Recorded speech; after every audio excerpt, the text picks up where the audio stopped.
I was at Moody Bible Institute in Chicago, doing a lot of kind of like street evangelists, kind of talking with people on the street, and just really had a heart for kind of the down and out, like these people that really you couldn't bring them into a church. None of the churches around there, they'd feel welcome. And so just really had a heart for even having a place where people could come in and have a safe place to come get loved and experiencing God's presence, really. And it was at the same time that just really began to get a heart for prayer through the 24/7 movement. We had a prayer room on campus, and just got burned for that, and had like this vision of like a kind of urban monastery, kind of a bunch of people living together in community praying and having a coffee shop outreach. That was in 2001. One day somebody said, "Hey, have you heard about the Bridge Street House of Prayer? It's 2 miles from your house." When we came down here in the first night, they're like, "Oh, and we're opening up this coffee house across the street." And it was like this thing that I've been praying for. We walked right into it. And you know, our prayer was just, "Well, God, as far as you want us to go, we're on this." And so it's just been an adventure of just kind of the wild goose chase, you know, chasing after God's vision for this and trying to be faithful to that. So I was working at a coffee shop in my college. I graduated from Spring Arbor University, and I just had a kind of a heart for just ministering to people through coffee and just that atmosphere, like more the relaxed atmosphere. And then definitely had a heart for prayer too. So a friend of ours said, you know, there's some people starting a coffee shop, that outreach, and just got really excited when we came down here, and just really clicked. So I think it definitely started off slow because we've been here since day one, you know, and we were open without even serving coffee or anything yet because we didn't have the health permit, but we were still open. So there's certain people like Jeff and Thomas and Cindy that have come around since the beginning, and we actually interviewed Jeff just recently, and he was saying, you know, you guys are my family, and he's been here for like a year plus, and just every night just hanging out, and we see people around the neighborhood that come in pretty consecutively, and it just becomes their family, and it becomes just a place where they're known, where their name is known, and they're known as a person.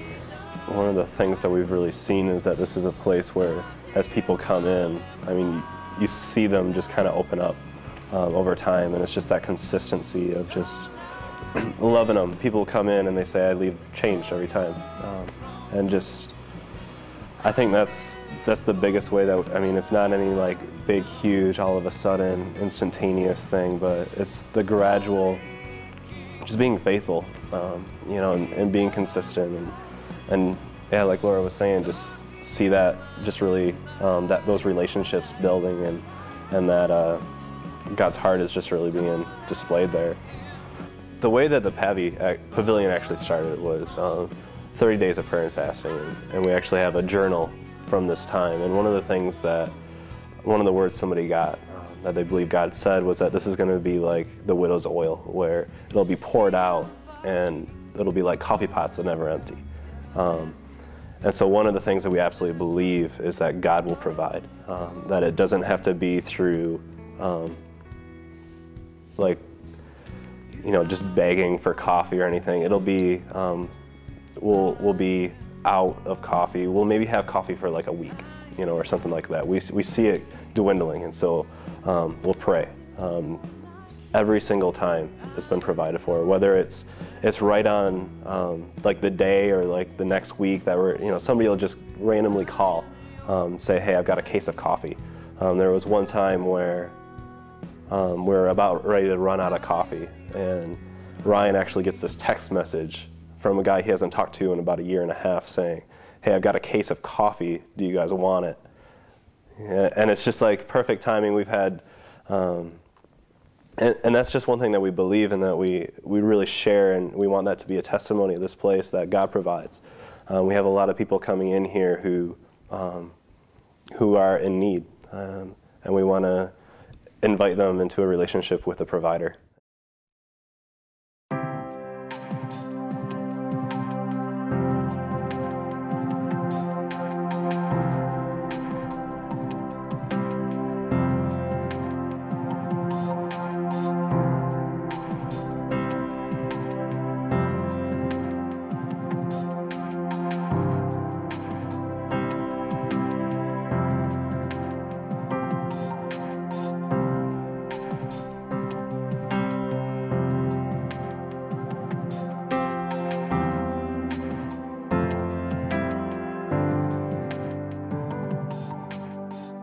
Actually, I came here with a bunch of friends, probably not the proper friends I should be hanging out with, and I just like got into an argument with a bunch of the people here, and then at the end, one of the people here just looked at me and said, "You know what? Tonight I'm gonna pray for you."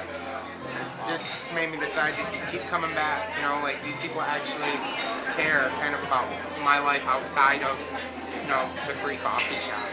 I kind of quit drugs before I came here, and when I came back to Grand Rapids, I started getting in with the wrong crowd again, like the crowd that was only leading downward. And then one of them was just like, you know, let's go get a free cup of coffee. So here I am. According to these guys, I'd probably go nuts.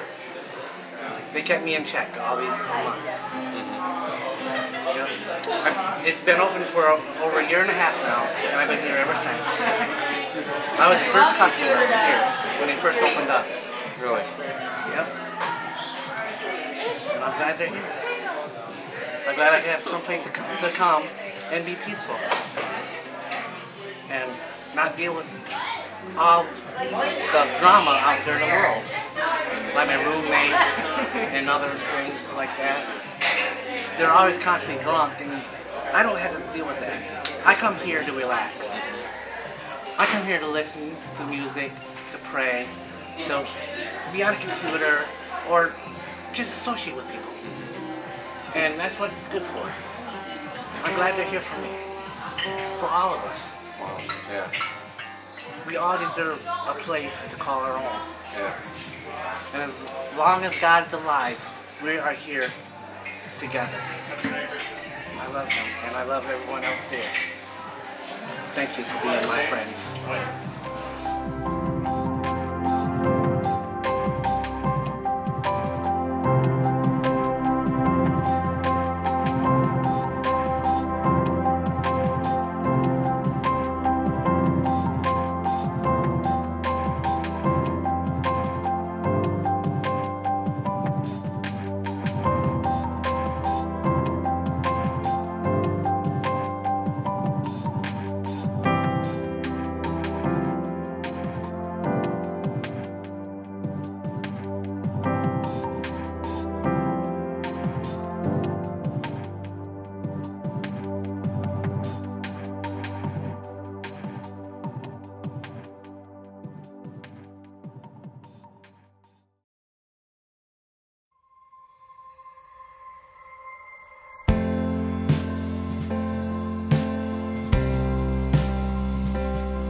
I failed you. Oh,